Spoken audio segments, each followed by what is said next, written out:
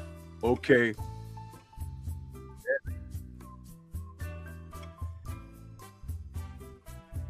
Let me see if I do this this adjustment here. Now say something, Junior. Let's see if they can hear you. Hello?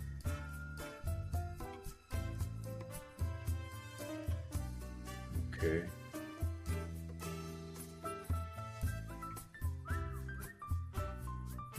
How about now?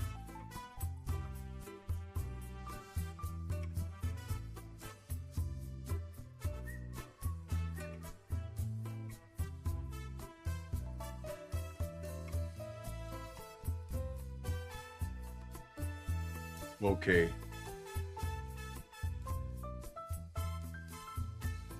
Yeah, because I'm broadcasting through my StreamYard today, and I'm trying to figure out what am I not connected with, because I put it even through the screen sharing. So when you do it on yours, what do you usually do for that? Hold on.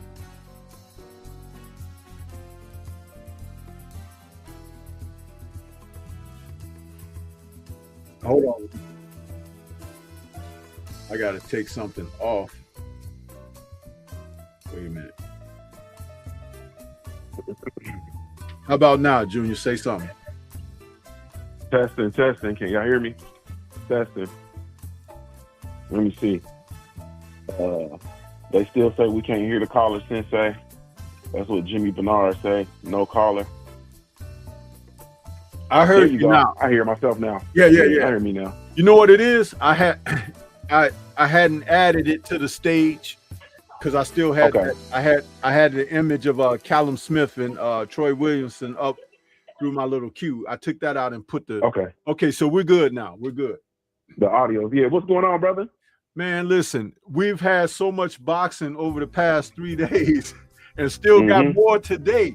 It's like, it's like Christmas for me, man, because I love boxing like that. I truly do, man. And like I said, we saw something yesterday in the Simpson fight with Williamson. Now, see, those are two UK guys, right? And people are like, oh, I don't watch them. Listen, boxing is still boxing, man. It's exciting. Man, this kid, he was favored heavily, Callum Simpson. But he's a vulnerable type guy. Which is why they're not really rushing him, but they were trying to get him to fight guys at a certain level so they can present him maybe going into 2026, world class, you know. And that Troy Williamson stopped him in the 10th round. And dude, he was falling all over the place, Junior. It was like funny because the referee was trying to help him. You know, you could see it. It's like the ref was like, you good? You good? I was like, what you mean you good? You're supposed to be counting. You know what I'm saying?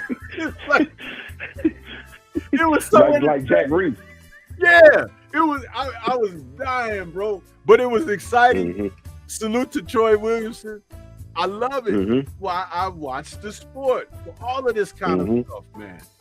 And I'm sure you guys can hear my enthusiasm in my voice because this is what I live to watch this stuff. Yep. And let me tell you, and I'm gonna tell you the honest truth, bro. And this is, we do a lot of talking, and people don't have an appreciation for the UK domestic, the UK domestic level fights, and that's what's wrong with American boxing, bro. If we had a stronger domestic scene, the sport would be totally different, bro. But nobody wants to be domestic. Everybody wants to be world class, and we don't pay any attention. You see what I'm saying? Yes. And meanwhile, you know, like we talk about all the time, when we were growing up, and Daddy get off work on Fridays and take us to the fights, and we go down to the fights at the local arena, and so those were domestic level fights. Every now and again, we would get a championship fight, but those were the domestic level fights, bro. You understand what I'm saying? Yeah. And that's what's missing in American boxing, bro, because everybody's not going to be world class. You see what I'm saying? like at some point, in my opinion, at some point, like everybody's not going to be a Hall of Fame football player, right? But at some point, ain't it sweet to be able to provide for yourself and provide for your family doing what you love? You see what I'm saying? Like, ain't it at some point, ain't it good enough to be a boxer and to pursue being a world-class fighter? Maybe never get there, but still be a historic figure in the sport of boxing, like Emmanuel Augustus, aka Emmanuel Burton, aka the Drunken Master. Like, at some point, ain't that good enough? Shouldn't that be good enough? Yeah, I agree, man. I agree. And that UK boxing scene is fierce, man. And we have to have appreciation for those of us that really do this science, man. Those of us that really love that science. Hey, man, that stuff be everything, bro. And you know something? It's everything, Junior. They will fight each other, bro. They can be best buddies, and they will fight each other over there. They have a whole different mindset toward boxing. These guys they be in the same camp. Have become so coddled and so you know, pampered and everything, even for not accomplishing anything. And then get to a stage and say, well, I'm not gonna fight him because that's my boy. What? Fighting your boy is gonna put some love in your bank account. You idiot. You know what I'm saying? In the individual sport. All the stuff that we love about this stuff. You understand what I'm saying? Because like I said, and I've shared, I've only played team sports, bro. I don't know nothing about an individual sport. I don't know nothing about getting out there and it's all on me. You understand what I'm saying? Like, I know about my individual matchups within the respective game, but I don't know nothing about the preparation for an individual sport, to get up, to wake up, to work. Like, I don't know nothing about that. And so these dudes in these individual sports, and they trying to sissified the sport that we love, bro, by making it a team sport. I call it the boy band boxing era. Like, they like a boy band. Man, get that out of here, bro. That ain't your brother. You understand what I'm saying? Y'all ain't got the same mom and daddy. That ain't your brother. Period. You understand what I'm saying? At any given time, you're gonna have a run in. But then we go away from it being a gentleman's sport, right? Because it's supposed to be a gentleman's sport, meaning two men can come together, figure out who's the best, and then go have a beer after. They shake hands, hug, kiss after it's over with. And a lot of the fighters, for historically, right? Because a lot of fighters that we see, that we grew up watching, a lot of fighters, their careers and their storylines and ultimately their lives merge. You see what I'm saying? There's no Muhammad Ali without Joe Frazier. There's no Sugar Ray Leonard without Marvin Hagler.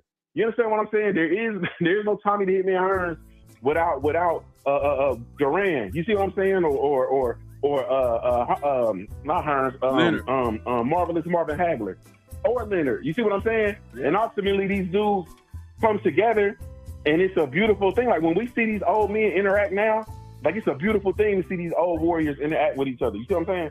But we are in this era now where, like, you're not fighting, and your career can't be what it is if you don't fight the people that you're supposed to fight. It can't be two greats. Y'all too close to each other in too close proximity to not run into each other. Yeah. But in the UK and over there, like you said, them dudes is fighting. Them dudes be in the same camps. They train in the same gyms and fight each other. Yeah, that's just like a couple of years ago. Lawrence Okoli and Chris Billum-Smith, who ended up fighting, and Chris Billum-Smith ended up beating him. They trained in the same gym with Shane McGuigan for years. Yep. Sparred who knows how many rounds. Then they ended up having to fight each other for the world title. And, you know, it was like an ugly affair, especially because Okoli was so familiar with Billum-Smith that all he did was hold him and maul him and hug him. You know, like, that's why I was calling him the octopus, because he was just wrapping him up. But Billum-Smith knew all of that and knew how to fight through it with him because he had been in the gym with the guy. And, you know, but again, no familiarity. It's the thing about familiarity is great is that you have to sometimes improvise. You have to change things up, make adjustments, shake things up. And just because a guy got a loss on his record don't mean he's finished. Listen, I watched Junior yesterday. The Zone had some damn good boxing on, man. Listen, Craig Richards and Dan Aziz, okay, light heavyweights. They both went into that fight yesterday. Richards had gone in his record of 19-4 with 1 draw, and Aziz, who went in, his record 22-2 with 1 draw. They both have common opponents in guys like Joshua Buatsi, who's another countryman of theirs. And the whole point of it is, and some people, they say, well, Dan Aziz, they don't like him. Do you know that Dan Aziz's favorite fighter is Marvin Hagler? And he dresses like Marvin Hagler. He wears the same shorts, the same shorts colors, the high sweat socks. The sweat socks come almost up to your knees, like Hagler. And he's always in shape, Junior. The boy don't have an ounce of fat on his body. But he admires Marvin Hagler. He don't try to fight like him because he doesn't have Marvin's skill set. But he brings it. He's a professional. Craig Richards has cut his teeth over there fighting the best of the best, and the 4 losses on his record, they don't tell the story of the man, because his most recent loss was last year in June to Willie Hutchinson. Okay? And he lost a UD to Willie Hutchinson. Prior to that, he had lost a UD to Joshua Buatsi, and that was in 2022. And I thought he won that fight, because that was the fight that showed me that Buatsi don't know how to throw left hooks. And prior to that, he lost to Dimitri Bivol, a 12-round decision. And his first loss goes all the way back to 2017 to a guy by the name of Frank Buglioni.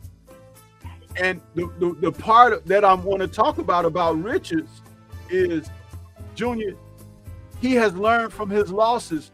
Dude, he knocked Aziz out in the 12th round with a left hook counter shot to the chin. Boom, knocked the dude's mouthpiece went flying maybe 6 feet one way, and his body went the other way. And Aziz tried to get up, but he couldn't. It was a real punch knockout. You know what I'm saying? It wasn't like a lucky shot or nothing, but his experience, because he's been in there with different guys. This man is now 35 years of age, and he's going to get an opportunity at a title shot. It's great to see this. Watching these fighters, real fighters. That was for the IBF International. So he's going to get a chance or a shot at the IBF title sometime in 2026. And even though Usyk has those belts, not Usyk, but Bivol has those belts, I don't think that if he fought him in a rematch, he'd fight him the same way. You know what I'm saying? Because I've seen him do good things. He fought Janibek, Craig Richards. Okay. I think he did. Was that? No, that wasn't Richards. That was a different UK guy. It was good. Okay. Okay. But he's a solid boxer, bro. He kind of reminds me of Michael Olajide. You remember him? Yep. Yeah. So you know, if you're not watching boxing, you don't see these things. You don't see the layers of the onion getting peeled back with these quality fighters out here. And there's a reason that the UK fighters have surpassed the American fighter. And they've actually reached over into the pool of America and gotten some American trainers to help them. They got a lot of American trainers working with them now. And a lot of them are slowly but surely, they're bridging the gap, and they're making their way over. And the American trainers are realizing that the domestic guys here don't want to do nothing or don't want to be nobody. They don't. You know what I mean? A lot of the guys are, 1 foot in, 1 foot out. But, at the end of the day, I mean, that's more than just a notion, because a lot of the guys who are supposedly world class don't want to be nobody, bro. If we telling the truth. Right. A lot of the guys who are world class, bro, they don't want to be nobody, bro. And we don't have to say no names, and we don't have to get all and jump all down that path. But a lot of those dudes, we know who they are, They don't want to be nobody. Collectively, yeah, they got poor representation in the sport, bro. Yep. Period. So that's, I mean, it's more than just emotion. These trainers, I mean, think about it, bro. These trainers should be working with these fighters abroad, man. If I'm Derrick James, you know what I'm saying? If I'm Virgil Hunter, you know what I'm saying? Yeah. If I'm Barry Hunter, if I'm a lot of these dudes, I'm working with the UK dudes. In a minute, you'll be like, you'll get them dudes in your gym, and they'll be like kids in the candy store. I'm telling you, in a minute, and a lot of them dudes. We had a conversation a couple of weeks back about Jack Catterall. Yep. Jack Catterall left the UK to come over here to the US, to Philly, and Bozy Ennis over there to learn, because he wanted to get better. He wanted to get better. That's an admirable quality that the man, whether he's successful or not, I take my hat off to him, because he didn't want to remain stagnated in a situation where he had only went so far but didn't try to extend himself. See, that's what Lennox was trying to tell Anthony Joshua when Anthony Joshua was still a younger, fresher fighter and had a tremendous upside. He ends up calling Lennox a clown. A clown. Call him a clown. Who ended up looking like they was part of a circus. Yep. That's a fact. And with Catterall, to you know what I mean, just to emphasize that what you said, he didn't like, we got to give it his just due, bro.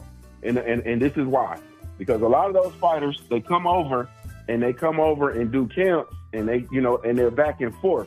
You understand what I'm saying? They're bicontinental. Jack Catterall moved here. He moved here, and what he did, and a lot of people won't understand this, but when he moved here, what he has done is he has immersed himself in the culture. You see what I'm saying? Yeah. It's a difference. Like, it's one thing to go somewhere and train, and you in the gym and out the gym, and so when you come and you move your life here, you immerse yourself in the culture. So there's going to be things that he's going to get that he wouldn't normally get by just being bicontinental. You see what I'm saying? When you immerse yourself in the culture, that's something totally different. So there's going to be things that he's going to be able to pull from because he's immersed himself in the culture. You see what I'm saying? Not just being here and training with both, because that's what we've seen. We see AJ come over, train with this dude, don't immerse himself in the culture. He's still bicontinental, still back and forth. He's here for a little bit, then he's gone, so on and so forth. Jack Catterall has immersed himself. You see what I'm saying? So he eat what they eat.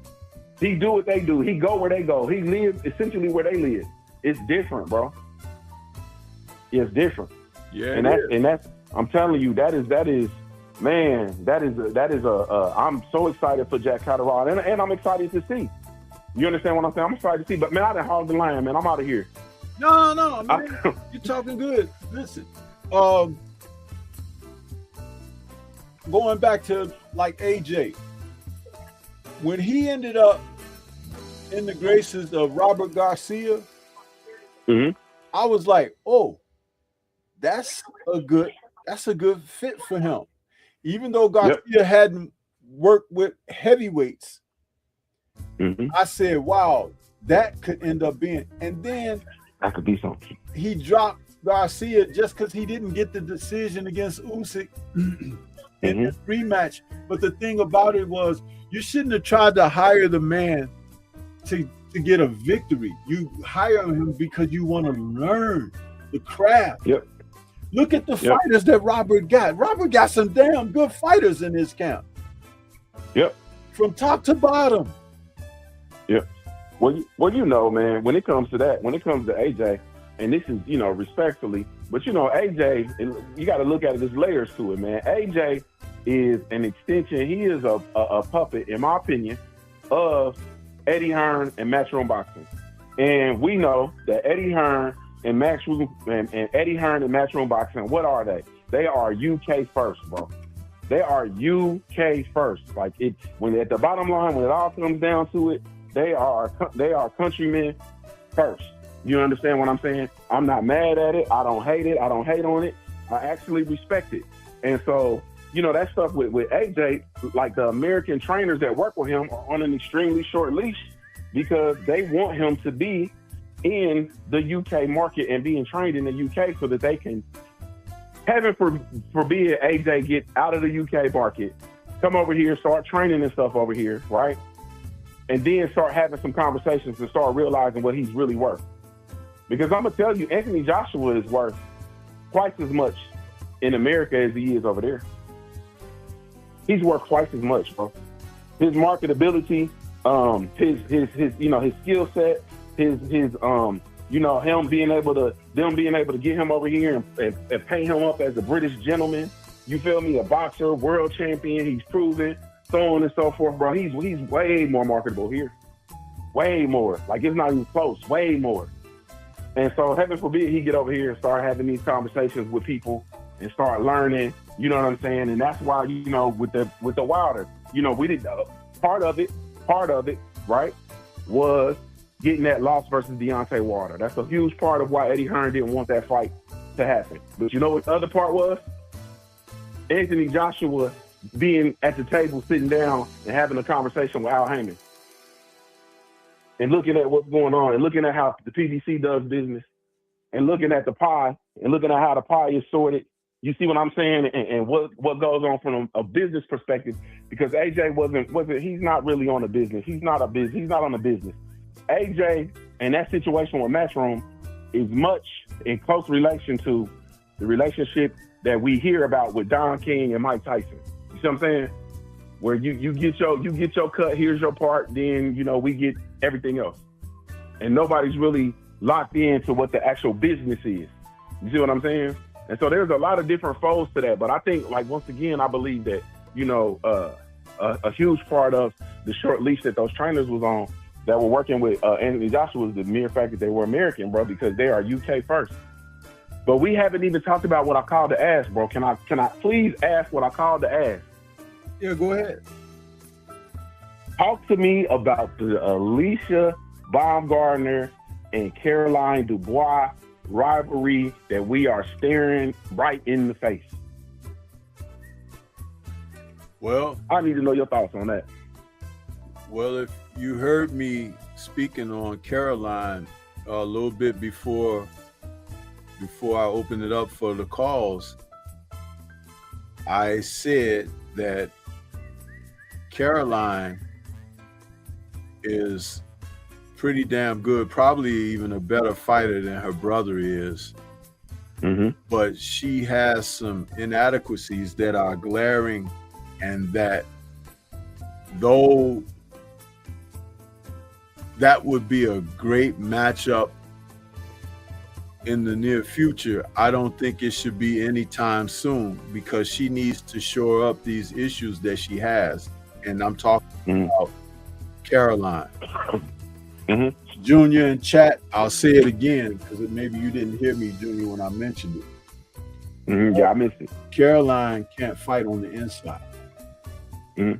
That's her weakness. And that's where Alicia lives. Mm-hmm. Alicia lives from mid to close range. That's where she hurts people. Mm-hmm.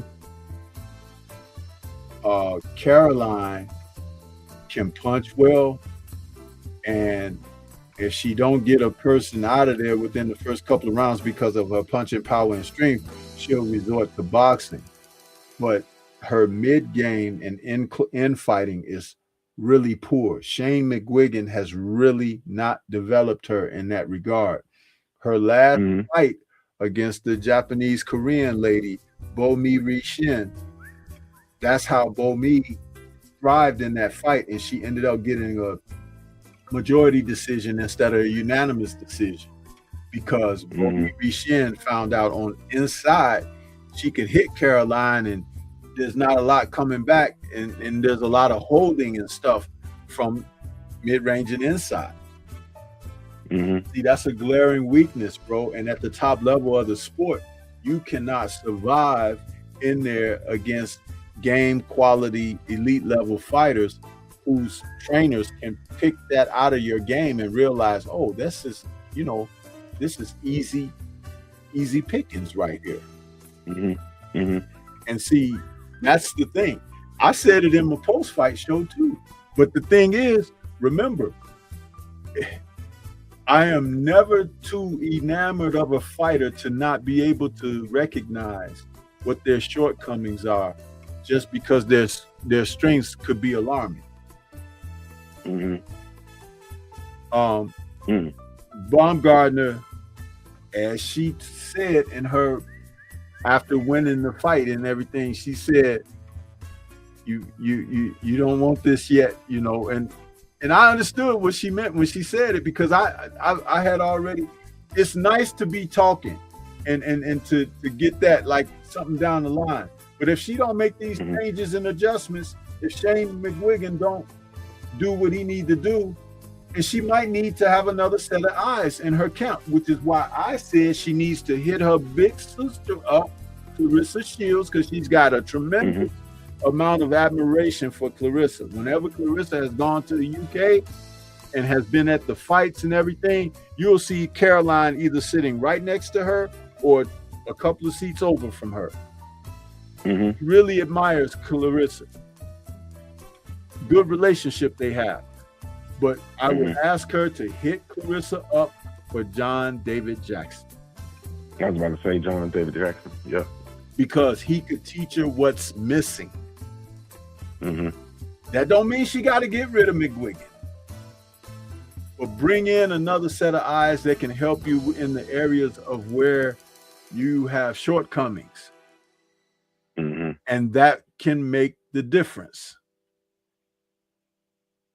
See, you can't live on your shortcomings and think that you'll just make do. Because someone will end up getting rid of you. Yeah. All right, bro. I gotta go, man. I gotta get back to work. I appreciate it, bro. As always, man. I'll talk to you in a bit. All right, man. Thanks, Junior. Peace to you. All right. Great conversation. Great conversation. Lines are still open. Can we take another call? Somebody have something to say? Share? Yeah.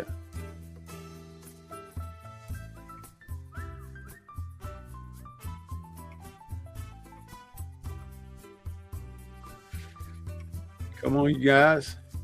Come on, family, help me out.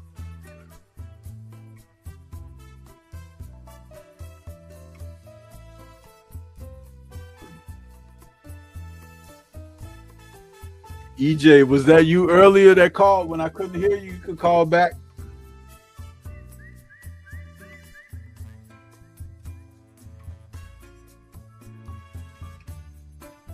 Snoopy Mac, we talked about you calling in one time, and why don't you go ahead and call in, brother? Somebody. Let's make this make this worth the while.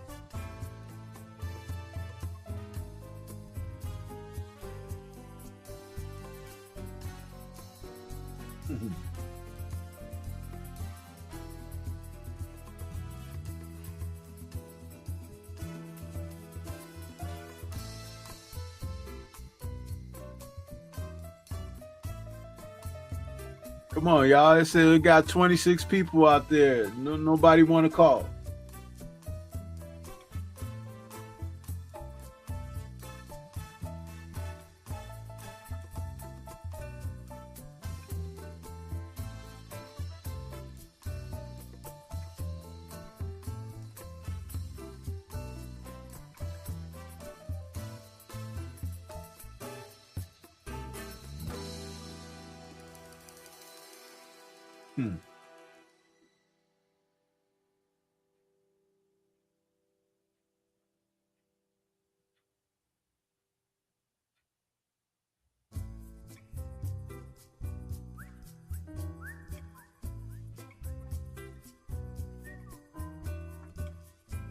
There's plenty to do, man. There's plenty to do. The boxing world can be shaken up.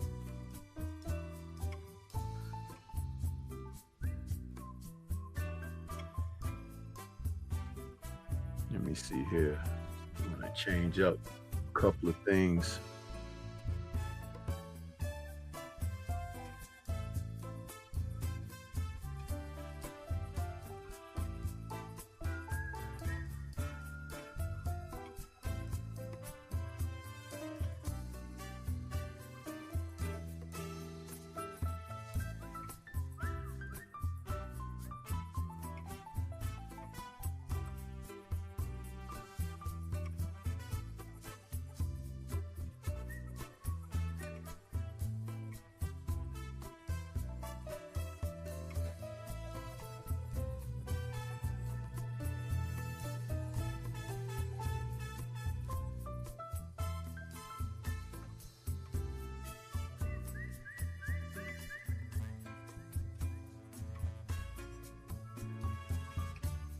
Yeah, but this fight between Craig Richards and Dan Aziz, they were in Ghana yesterday.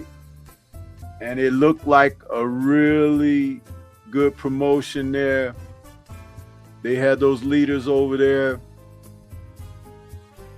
There's going to be more boxing promotions out of Ghana and Africa in general.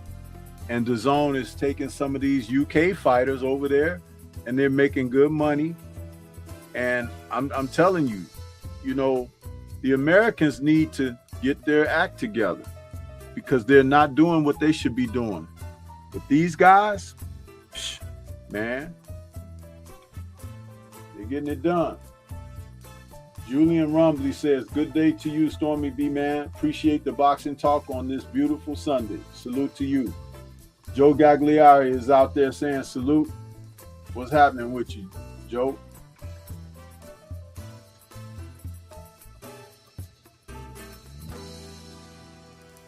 It's hard to get somebody to try to call in for the call-in show, man. It's like, come on. You guys will be out there in the chat, but you won't call the show.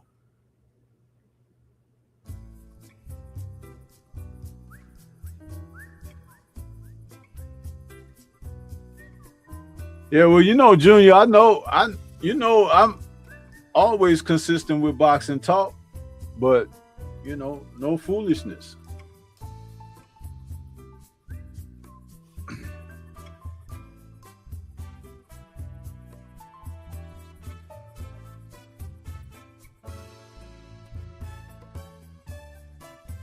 Yeah, I'm gonna talk some boxing.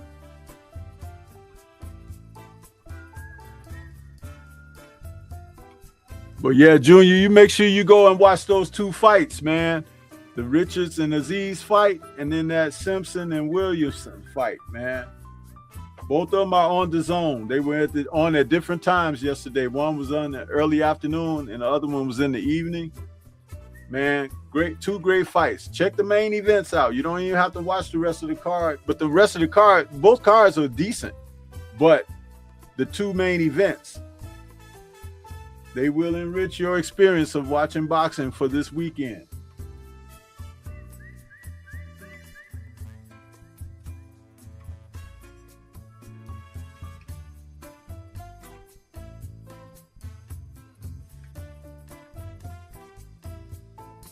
Yep.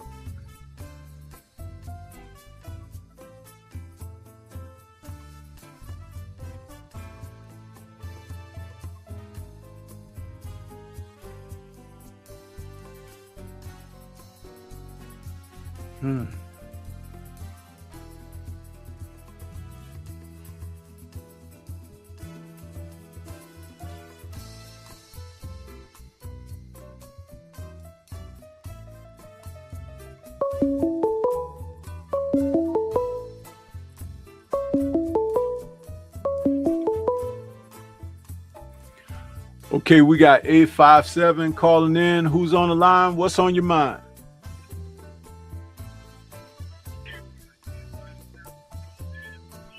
Yellow. Yeah, it's the Dodger here, man. How you doing, buddy? It's who? Hello?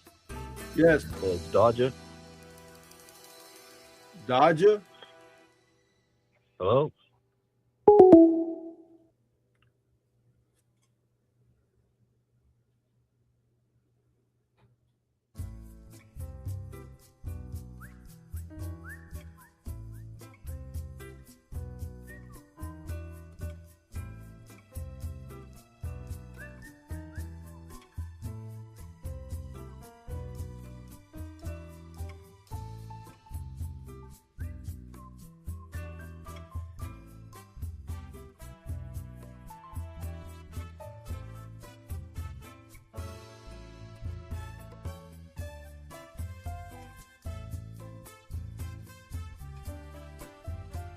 It's okay to call in and introduce yourself, okay?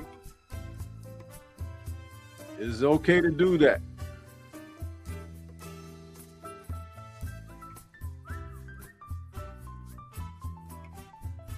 I just had a 10-minute conversation with Junior on here. It's like, come on.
See, now that's very interesting that people, they dropping off now because I'm asking for callers.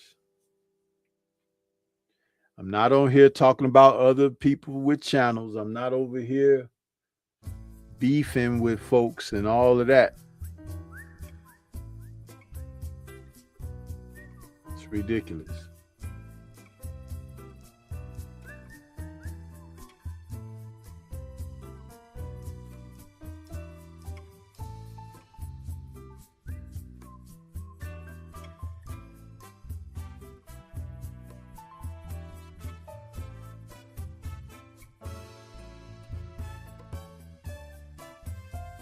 Well, if people want to be like that, that's fine.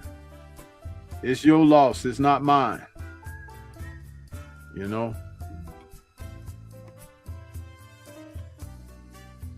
I will go ahead and enjoy the rest of my Sunday.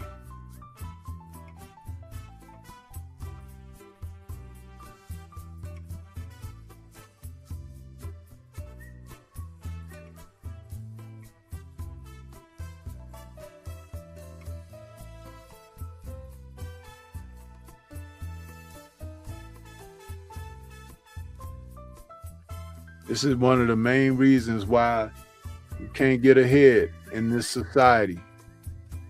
Too few people want to participate, but everybody want to reap the rewards. Can't make it like that in life. Can't make it like that in life. Nope.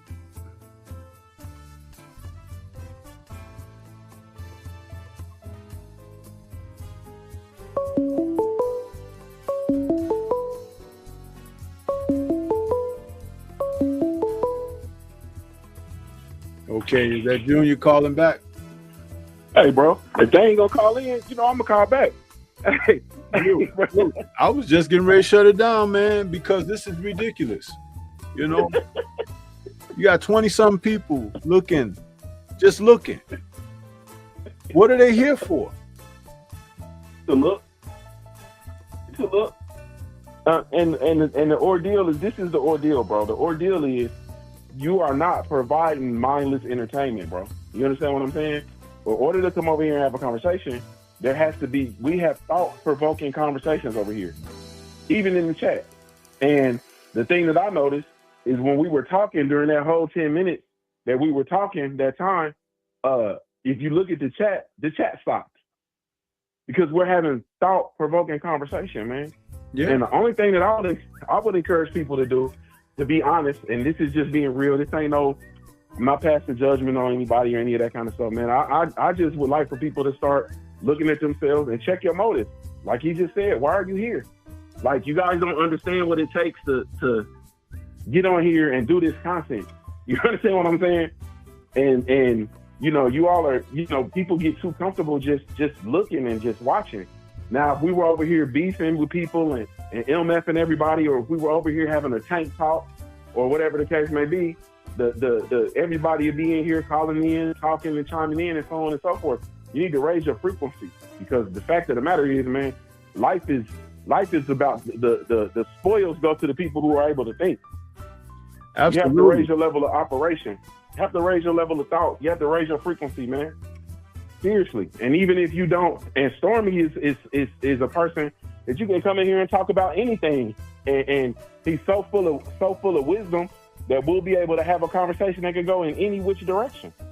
You can come in here, I can come in here and start talking about Sugar Ray Leonard or anything. You talk about your favorite fighter and we'll have a conversation, but stop just sitting there watching, man. Like, that is as a creator, as a content creator, that is a feeling of deflation when you take the time to come on here on a Sunday, open up the phone lines, do all of this stuff that you don't see other people doing, and you people just sit here and just watch and just listen, and you don't even respond in the chat, you don't send cash apps, you don't go buy merchandise. Like, y'all just here. Like, why are you here? You know what I'm saying? Like, why are you here? It's really a conundrum, Junior, and like to what you said, it's just like during your last call, right? You asked me, you said, hey, I want to ask you what I really called to talk to you about. Now I'm gonna tell you something. That question you asked me and the answer I gave, you wasn't expecting that, were you? No, not at all. No. But you when I said what I said, if you evaluate and look at, do you see? Makes perfectly good sense. Yeah. Because again, this is what we've seen in the sport of boxing when they put people in when they're not really ready. You know, they can be, they can give the appearance of being ready, and that's all matchups and matchmaking. But when you see development and cultivation, that is something, and there's not a lot of fighters in the sport today, whether they're on the women's side or the men's side, where you're seeing progress. One of the fighters that they hate the most, I've seen develop the most, and that's Devin Haney. Devin can fight any style. Yep. He is a 5-dimensional fighter. But the guys that are running away from him, the guys that have these loyalists following them, they don't even measure up to those dimensions. It's all smoke and mirrors. We're getting ready to see a fight in January between Shakur and Teofimo. And that fight might exploit some real nerve endings, because people may find out something that they didn't really realize was existing. That fight is going to tell me everything I need to know about both fighters. About both fighters, exactly. And you have to say one thing for certain about one of them. Teo seems to be taking this one with no problem, don't he? Yep. That should this one. Yep, this one. He's gonna take this one with no issue. Yeah. Yeah, that's a well, if you're paying attention, that's a red flag. That is a red flag. And I hear people saying, you know, you don't got no choice, they don't got no choice, and nah, they always have a choice. They always have a choice. And he took this one with no problem. No issue. Yeah, no issue. That's just like, to switch the topic a little bit. This week we heard Bud Crawford retired. And Junior, I'm gonna ask you a question. Where did all these folks come from who say, oh, he shouldn't retire? And oh, he don't need to retire.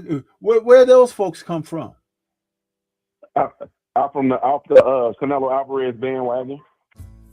Off of the racist naysayer bandwagon. From the what's his name, Larry Merchant, from the Larry Merchant school of thought. You can't get out of here till you get beat. You can't get out of here till you get beat. Yeah, you can't get out of here until you get beat. You bring your black ass back in here and you fight. And you fight unbelievable fights. You go do the things that we didn't even require Canelo to do. You go fight David Benavidez. Yeah, you go up. You should be going up. You should go up to 175. Go fight Bivol. Go fight Better Bees. Yeah. And meanwhile, Canelo Alvarez was actually a world champion at 175. Yep. So they coming from that Larry Merchant racist school of thought. It's really asinine, man, to hear some sentiment, you know. And yeah, it's so funny because I was talking about this young brother, and I call him a young brother because he's much younger than I am. A decade ago. Over a decade ago. I knew when I saw him, I said, oh, there's not a lot of fighters that come along through the pipeline that make me take note like that. You see it on me. I see it, you know. And then even now, like today, him aside, there's two fighters that I'm looking at and I'm very, very impressed with. One, you just heard me mention a moment ago, was Devin. And I'll say this, and then I'll give the other. The reason I say Devin is because look at the success that he's had against everything that opposes him. Yep. And he's a everything. Young man. Everything. A young man. He ain't having emotional problems and issues with needs to see a shrink and all of that. No, he's like, where's the next challenge at? And you know what? That's an admirable quality that it exists within certain fights. You know who was like that from bygone era? Lennox Lewis. Lennox wanted. I remember him telling the story about coming to the U.S. for training and sparring. And they had told him at the time, this was when he was still an amateur. They said they got this great young heavyweight up in the Catskills that you gonna have to keep your eye out for, And he was like, really? He was like, well, I want to go there and meet him. Leonard was like, yeah, Now. He went up. Now. Huh? He said, I said, now. I want to go meet him now. Yeah. And so he went up there and they got acquainted, and when they sparred the first time, he said that Mike jumped on him, gave him a bloody nose and everything. And he was like, this guy was like a buzzsaw. He was all over me, this and that. But Lennox, he didn't cower. He didn't give in and cave in. You know what he said? He was like, the next day we sparred, he was like, I knew what I was up against. So he was like, so then we had more back and forth to the degree that his trainer yelled in there, Mike, don't do that. You might have to fight this guy one day. In other words, Lennox had the mindset of competitiveness. He had a competitive nature and spirit that, okay, if this is how the stakes are going to be raised, let me raise mine too. Right. And look at who ended up being the undisputed champion when all the dust settled. It was him. Yep. Now the other fighter I was going to mention is Bam Rodriguez. Bam Rodriguez. That shocked me. Listen, Bam Rodriguez is a fighter, Junior. He is so good that I haven't seen a Latin fighter that good since Salvador Sanchez. Now listen to what you just said, brother. You sure? No, you listen to what I just said. No, listen. Remember, whenever one wants to compare greatness, right? Always comparing them to who and what? Our black fighter. Yeah. Yep. Whoever compares anyone to Salvador Sanchez? Nobody. Because the majority of people don't know who Salvador Sanchez is. Thank you. So therefore, that tells you what I think of Bam Rodriguez. Yeah. That is how depth it is for my remark. Now, others are going to have to go figure it out. Do your research. Yes. I don't say these things. Listen, I told you, I don't blow smoke, bro. I tell it like it is. This young man has something going for him. It's just unfortunate he's so little. But again, they talk about in a way, whatever. This kid, Junior, he finds ways to win. And he doesn't do it like taking punishment or anything. He goes in, he has his game plan, but he's very great at adjusting and adapting to what's in front of him. He can make an adjustment and then he can turn up the heat. That's what Salvador used to do. Man, I gotta take that one to the. I gotta think about that one, man. We don't have to. I gotta think about that one, bro. No, what you gonna I'm a big. What you're gonna have to do is go watch some film of Salvador. Go watch it. Right. That's what I'm saying. And you're saying so you're saying Bam is the greatest since. He's not better than Salvador. I didn't say he was better. I said I haven't the greatest seen anyone with that type of talent since Salvador. Since. Okay. Not Okay, Julio I agree with that Cesar 100%. Chavez, not Julio Cesar Chavez, not Marco Antonio Barrera, not Juan Manuel Marquez. None of those guys. Duran. Well, Duran was Duran was a bigger man. Duran was he was Latino. Huh? He was Latino. He was a Latino though. Yeah, but he was a bigger man. He was fighting at lightweight. Salvador was down there with the featherweights and the smaller weight dudes, bro. So now you're okay. So you're talking about that in that size range. Because Okay. Listen, who was Salvador's last victory over?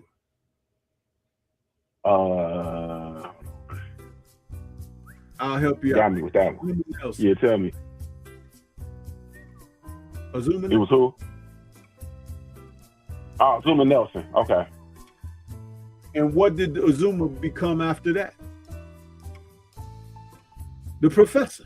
Uh-huh. Yeah. That Ghana. In other words, remember, Bam is down there. He's winning and making it look easy, but it's not. It's never easy. But like Roy Jones said in his song, they say I'm not fighting nobody, but I just make them look like nobody. That's what Bam is doing right now. All right.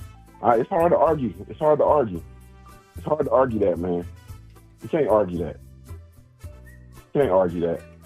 Bam Rodriguez is a monster, bro. You can't argue that. Yeah. I'm looking. Man, I'm about to go dig through the crates. Because I need to go watch that. I need to go watch that Azuma Nelson versus Salvador Sanchez fight. I need to go watch that. Because after that, Nelson went on about a 10-year run, bro. He went on about a 10-year run till he ran into Sleepy. I got to go watch that fight, bro. I got to see if I can find that fight. Listen, man, he's a great fighter. Bam is, but where it's going to really show is when he moves up against a few bigger guys, because that will give you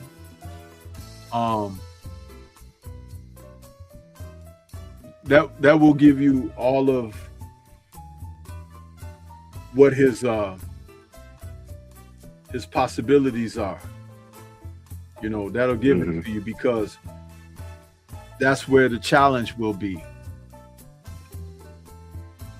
So that's what. So he'll go what to what 122? Is that where he go up to? Yeah, he could probably he ain't gonna get no hit. Yeah, he could probably make it up to 122. Yeah, he get up to 122, man.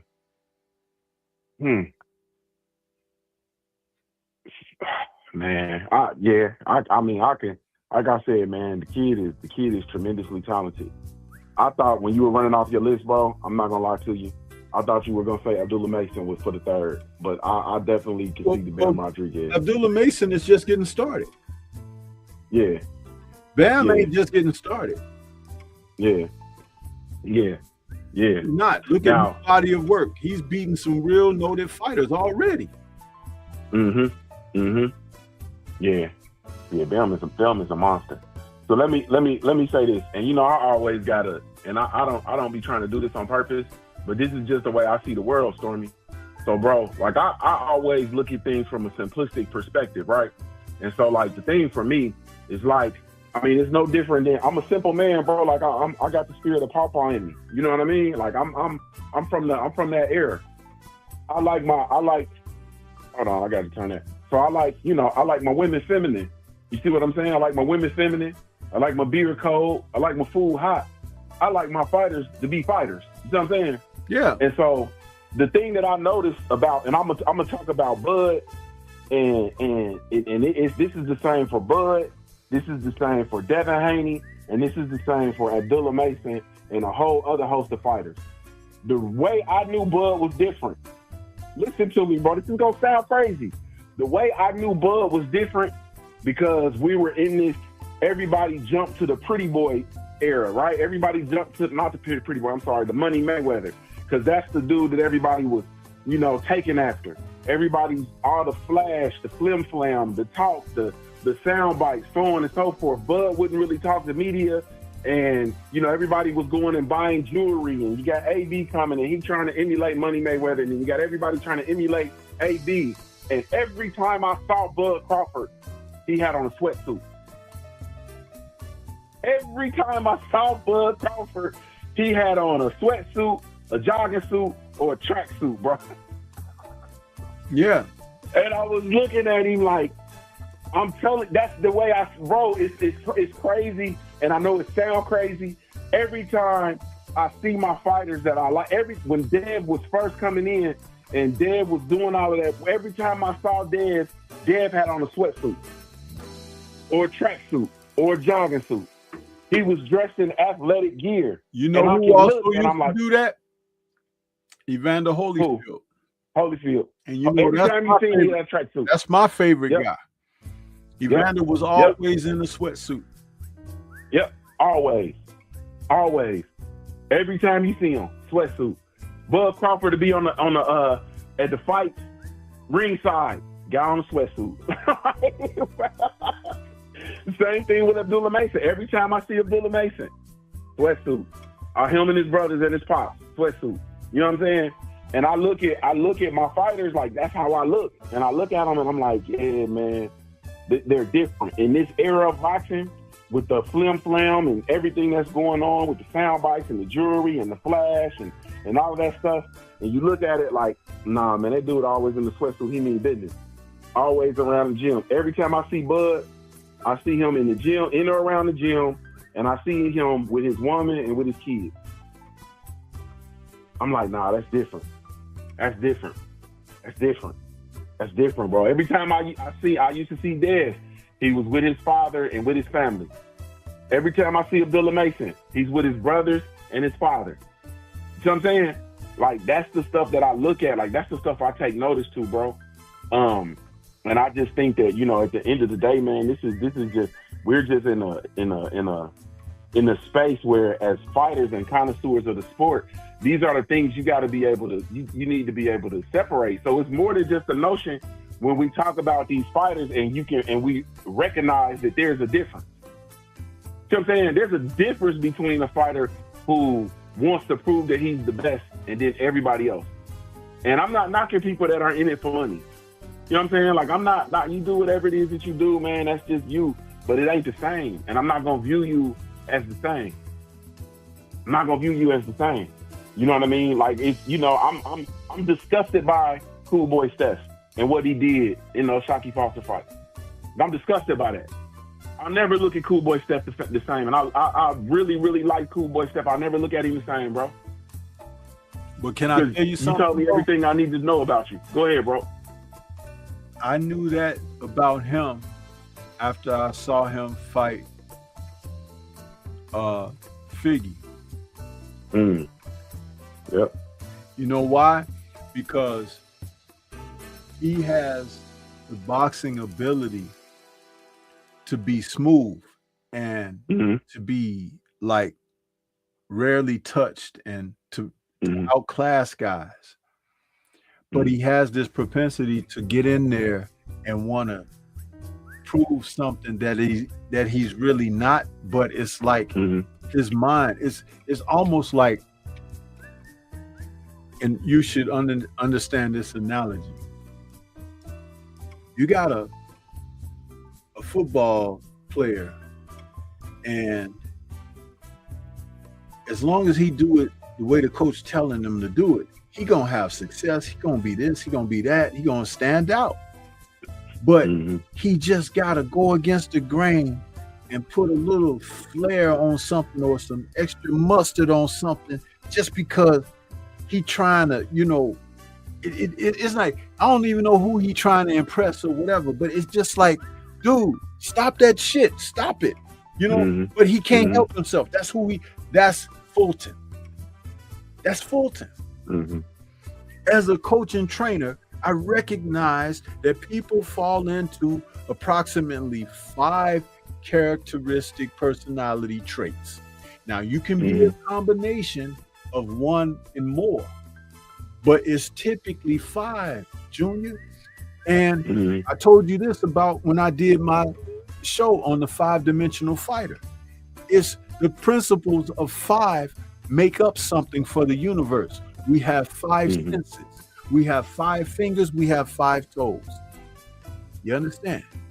There is there's a symmetry there that the Creator put before us. You can't reinvent the wheel because the wheel was here before you got here. And so when you have fighters like that, they could look great in a small increment of time in existence. But what always is the telltale factor and aspect is when they're given challenge, when they're given the test of, now you have to be innovative. Now you have to work out this plan. You present a theorem and they got to figure it out. But they spent so much time BSing, they don't know how to do that. You know how you can tell somebody, go research this, look it up. Oh, where do I look first? Yep. Huh? Yeah. See? Yeah. That's what that is. And remember, our lives, our livelihoods, our very existence is based upon these principles. You've been a professor. You know what I'm saying. It's not a lot. And that's why there are so many people who struggle. They struggle because they don't understand application. You called back into this show because these people out here weren't applying themselves. You see how I brought that right back around? That's right. That's right. Now, I appreciate you calling back so that we can have this conversation so that this gets out there. You see what I'm saying? There's purpose in what we do. Right. I've often talked about this, where when I was in school, that I wish that I had applied myself more, knowing what I know today, looking back. So the only thing I can do is pass that on to the family. You know, my daughter, my granddaughter, all of that. Give them, do you see what I'm saying? It's like, because they're still young to grab that and do something with that.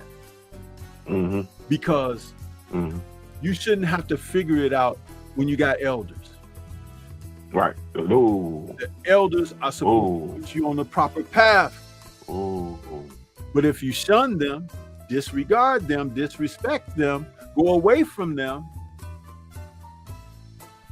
what shortcomings are you heaping upon yourself?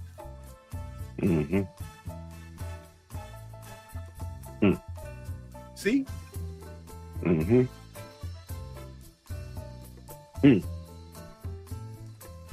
Yeah. That means a lot, bro. It means a lot. So Fulton, he's just one of a few. And it's very unfortunate because it's not like he's, you know, we got some dummies out there. Let's just say it like that. And he's not one of them. Mm-hmm. But when you choose to behave and, you know, interact a certain kind of way, it's dumb. Mm-hmm. And if you do it consistently, you can become a dummy. Mm-hmm. But to adopt a dummy mentality, it's just foolishness within itself. Yeah, that's true. Mm-hmm. There is no That's way true. he should have looked across that ring at O'Shaquie Foster and disrespected what that man brought to the ring. Because Ray Charles could see that Foster was always looking for someone with a name, with some accomplishments, with some merit, so I can prove myself. Mm-hmm. He shows up at the press conference with a beer belly. Yep. Yep. Full of turkey and dressing. No, I'm not even talking about at the fight. The press conference. Remember when they first announced months Oh, ago? the early. Yeah, Yeah. early. Yeah. He looked real bad. He looked Yeah, like, yeah. he looked like AB. Yeah. He Real did. bad. Yep.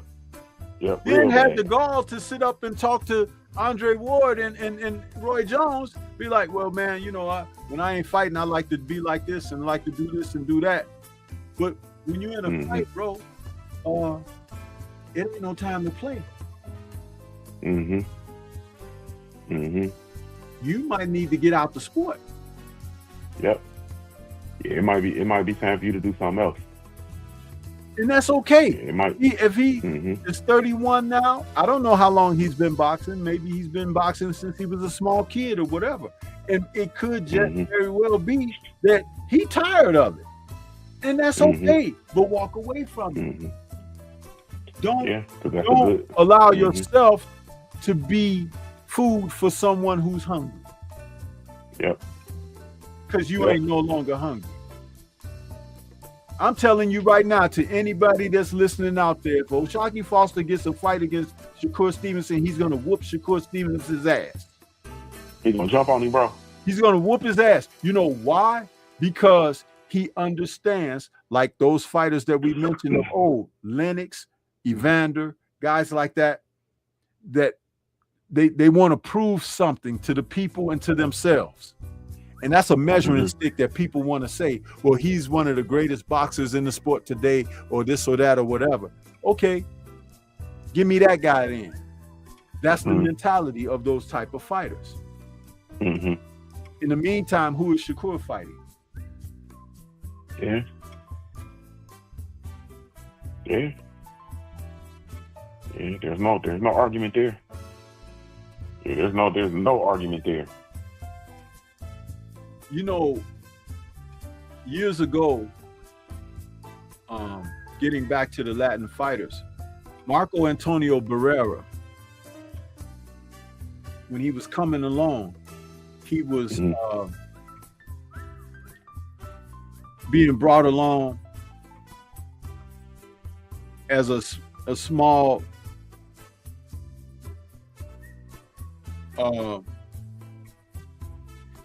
smaller version of Chavez, you know, how he was coming along. The babyface assassin, they used to call him. However, he fought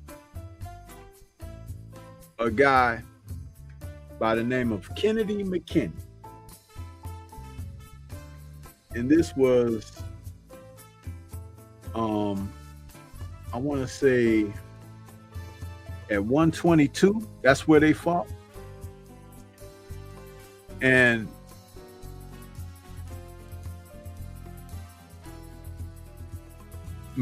Barrera, this is the first time he was knocked down against McKinney.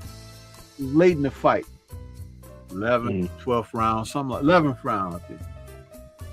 But he got off the canvas and he won the fight.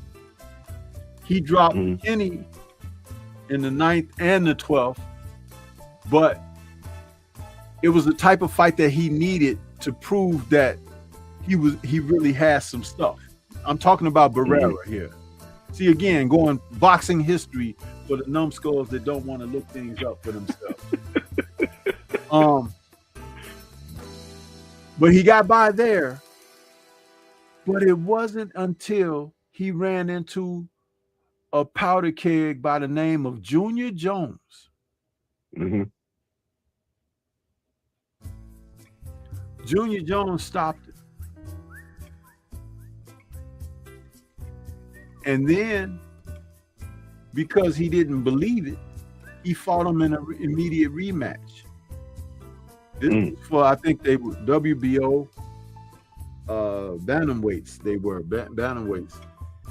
So Junior got 2 victories over Barrera.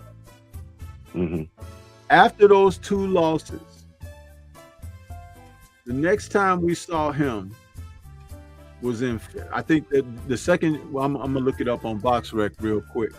The second fight against Junior Jones was in April of '97.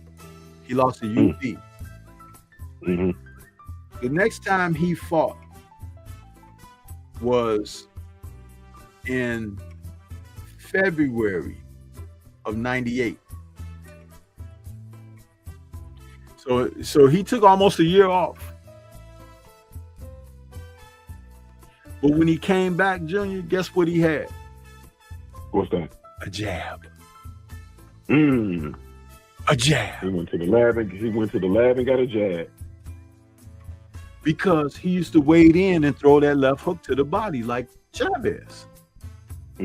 But Chavez had boxing ability. A lot of people don't recall that and remember that, but it just, you always saw him breaking guys down.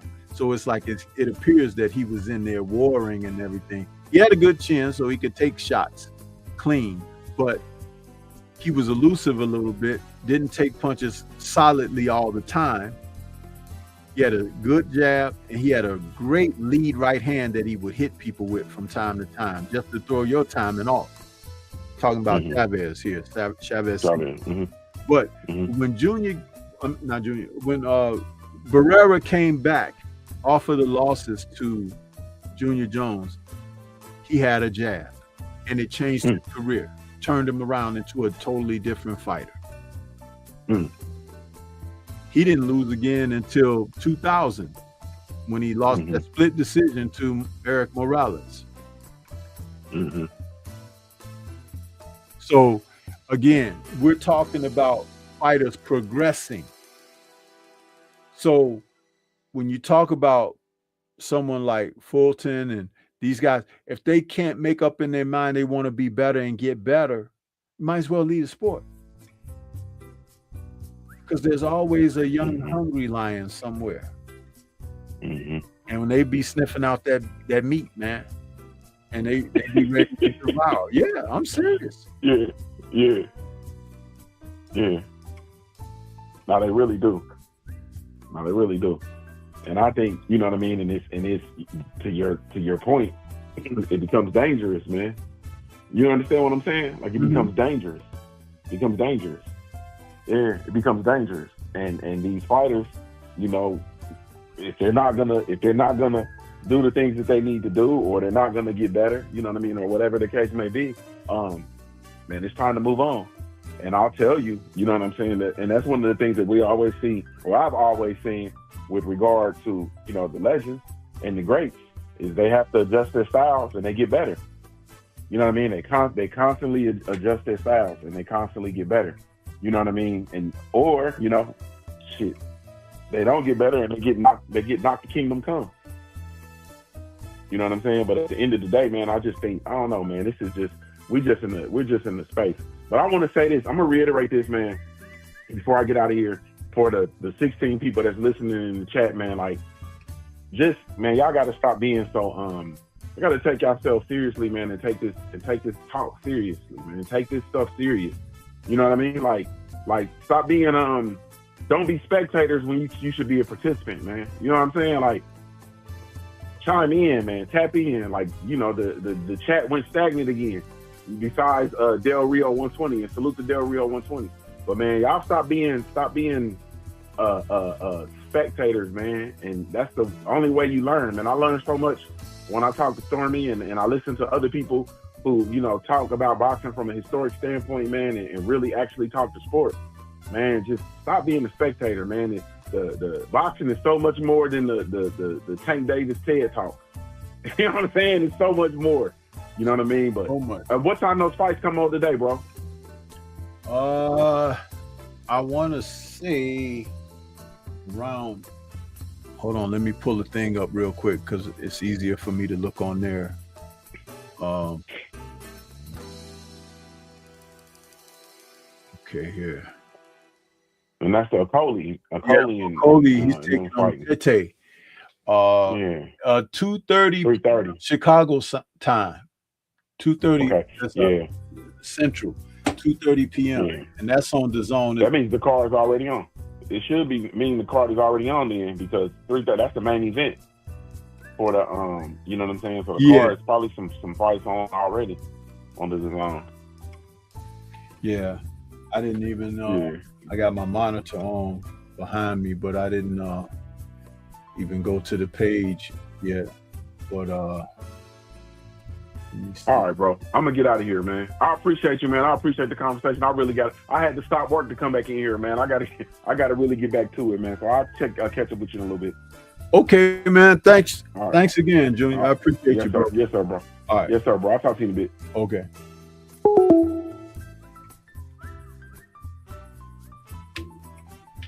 Yeah. Great call back by Junior.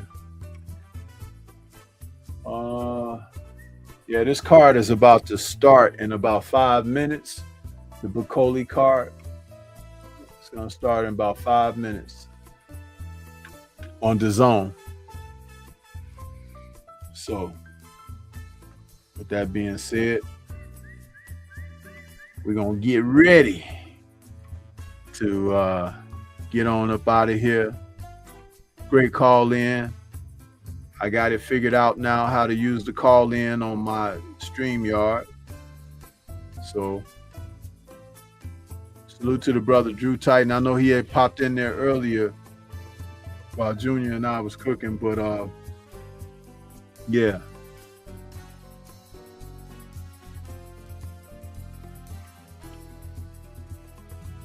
Mm-hmm.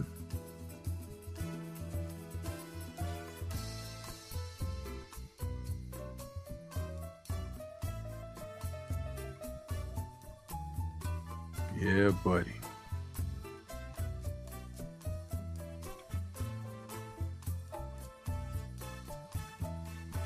I'm gonna get ready to get on up out of here, you guys. I want to say shout out to the mighty LDBC. We'll catch you guys on the next one. Peace to everybody. Enjoy the rest of your Sunday.